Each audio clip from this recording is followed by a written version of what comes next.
always looked at it is that, when you try and go to the other side of the table and try and understand what the CEO is looking for. So the CEO has a 30,000 feet view of what's happening. He's actually in the air and he's trying to also get beneath the ground. So the first thing he's looking for is perhaps, how do I create shareholder value? Because, that is my job. So in his set of expectations or his set of to-do things, the first one would be shareholder value creation. The second one would be how do I take care of my bankers and investors. Yeah? The third stakeholder is how do I attract talent. The fourth one is how do I retain the talent that I have. The fifth one is that am I in line with all the corporate governance laws and issues that my organization may face or may not. And the most important one I think is that he also wants to see that, along with the corporate image of the organization, my image also remains spick and span. No one wants to be on that high chair and wants to have certain, narratives which are contrarian. So from that perspective, I have found that, most of the CEOs or the promoters, they have an expectation that you run with me.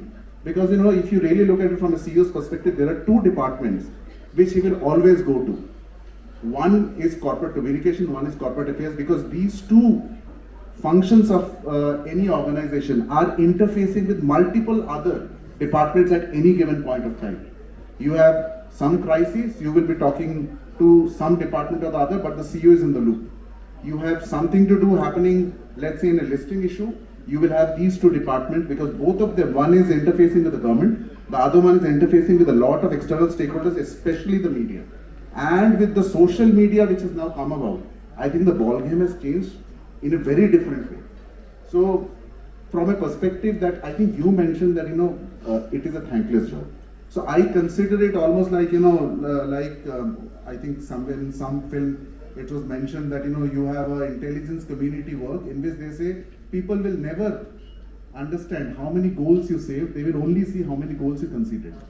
And that is a job that we have, that, we have to constantly be on that guardrail and, trying and guard the organization's interest at any given point of time. And yet it's a thankless job, but I think it comes with its own set of challenges, but a lot of fun.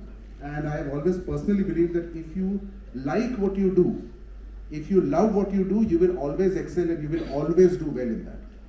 Superbly well said. I'm glad you used the word fun because we always use the words pressure and expectations. And we used to say in government that रोज आपका report card अखबार में आता है. अगर एक दिन गलत कुछ हो गया, then you're in trouble. But 99 days, it's fine. Nobody says anything about that.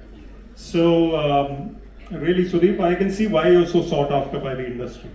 I can see that. So, Taru, what about the social sector? Is it as demanding? What I can guess is that content is probably more important than alacrity and speed. What do you say about the pressure? No, absolutely right. So, the social sector, by virtue of the themes that it covers, which are very sensitive, it could be HIV/AIDS and condom promotion, and it could be girl-child education, and a whole lot of issues. So the social sector has always been a little more cautious in terms of approaching the media or corporate communication, as you put it in your terminology. So the focus has been on creating documentation and communication for your donors, because your donors are the ones who fund you and because of whom you survive in a country of choice where you are implementing your projects. And lately, it's the government. So none of the UN bodies or the top-level international NGOs would want to put something out there which is irresponsible or misleading or inaccurate, or which has the potential to flare up into something like a controversy. And that happens all the time. We've seen small little things. I'll just give an example. I was hired by an international NGO to do media advocacy for one of their events. And they wanted to test social media because they thought that some of the themes that they covered were youth-centric and they needed to reach out. And they held a press conference and they gave out a very cautiously worded press release, and we issued it. Within hours, the story was out, and the media, being smart enough, they had called up some of the people who were listed in the press release and got quotes and inputs from the government partners.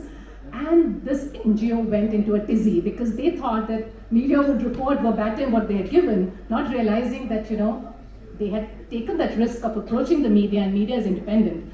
And now there was pressure on me to stop all the stories that could possibly come out in the next few hours.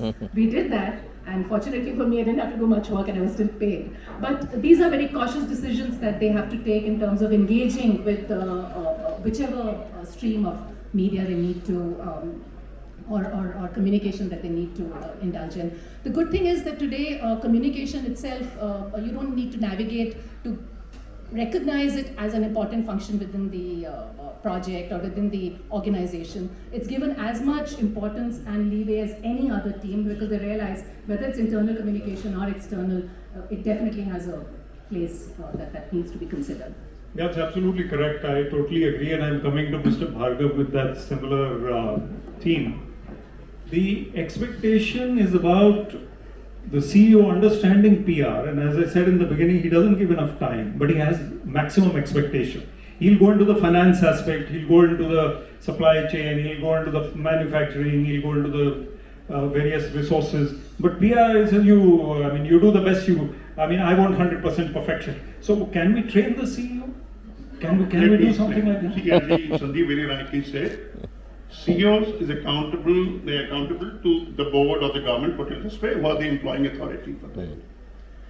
And if you can really help the CEO that look, you don't take care of this PR, that's my domain, you look at the other fields. I was 32 when I was in Coal India, and MS Gujral was my chairman. That was the first time I made my